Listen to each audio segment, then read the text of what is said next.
I don't know what is going to happen tomorrow.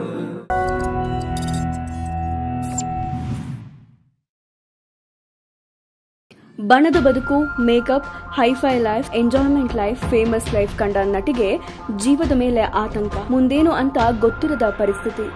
S, ಇದು Bollywood famous Hina Khan Hindi TV ನಟಿ ಕತೆ. ಈಕೆ ಭಾರತೀಯ ದೂರದರ್ಶನ ಮತ್ತು ಚಿತ್ರರಂಗದಲ್ಲಿ ಪ್ರಮುಖ ಪಾತ್ರ ವಹಿಸಿದವರು. 2024ರಲ್ಲಿ ಕ್ಯಾನ್ಸರ್ 3ನೇ ಸ್ಟೇಜ್ ಬಂದಾಗ ಮುಂದೇನೂ ಗೊತ್ತಿಲ್ಲ, ಬಣ್ಣವಿಲ್ಲ, ಬದುಕಿಲ್ಲ, ನಗುವಿದ್ರೂ ಬೇಕಾಗಿಲ್ಲ. ಈ ಕತ್ತಲನ್ನ ನೋಡಿದ ನಟಿಗೆ ಜೀವದ ಬಗ್ಗೆ ಆತಂಕವೇ ಮೂಡಿತ್ತು. ಸಾವು ನೋವಿನ ಮನೆಯನ್ನ ತಟ್ಟಿ ಬಂದ ನಟಿ ಈಗ ಹೊಸ ಬಾಳಿಗೆ ಕಾಲಿಡ್ತಾ ಇದ್ದಾರೆ.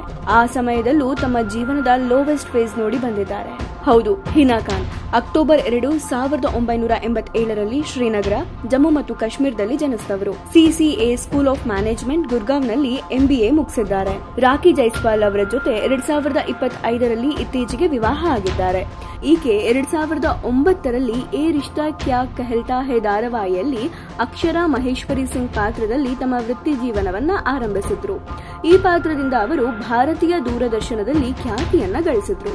ಅವರು fear factor, Khatron K Khiladi 8 ಮತ್ತು ಬಿಗ್ ಬಾಸ್ 11 ರಿಯಾಲಿಟಿ ಶೋಗಳಲ್ಲಿ ಭಾಗವಹಿಸಿ 2 ಶೋಗಳಲ್ಲಿ ರನ್ನರ್ ಅಪ್ ಆಗಿದ್ರು. ಅವರು ಕಸೌಟಿ ಜಿಂದಗಿ ಕೆ 2 ಧಾರಾವಾಹಿಯಲ್ಲಿ ಕಮೋಲಿಕಾ ಪಾತ್ರದಲ್ಲಿ ನಟಿಸಿದ್ರು. ಇಷ್ಟು ಪ್ರೊಫೆಷನಲ್ ಹೈ ಲೈಫ್ ಕಂಡ ನಟಿ 2024ರಲ್ಲಿ ತಮಗೆ 3ನೇ ಸ್ಟೇಜ್ ಕ್ಯಾನ್ಸರ್ ಇರೋದನ್ನ ಬಹಿರಂಗಪಡಿಸುತ್ತಾರೆ. ಆಗಂತೂ ಕತ್ತಲೆ ಅವರನ್ನ ಆವರಿಸಿತ್ತು.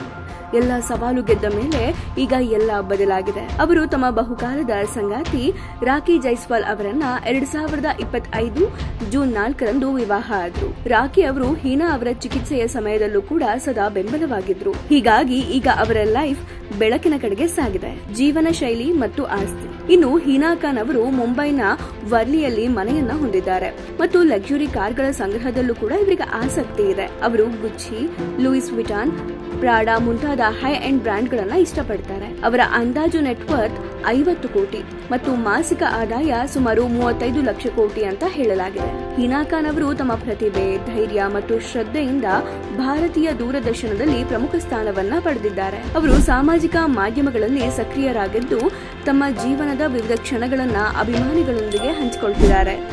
ಸೊ ಜೀವನದಲ್ಲಿ ಲೋ ಫೇಸ್, ಚಾಲೆಂಜಿಂಗ್ ಫೇಸ್ ಎಲ್ಲ ದಾಟಿದ್ರೆ ಸಕ್ಸಸ್ ಫೇಸ್ ಸಿಗುತ್ತೆ. So restart.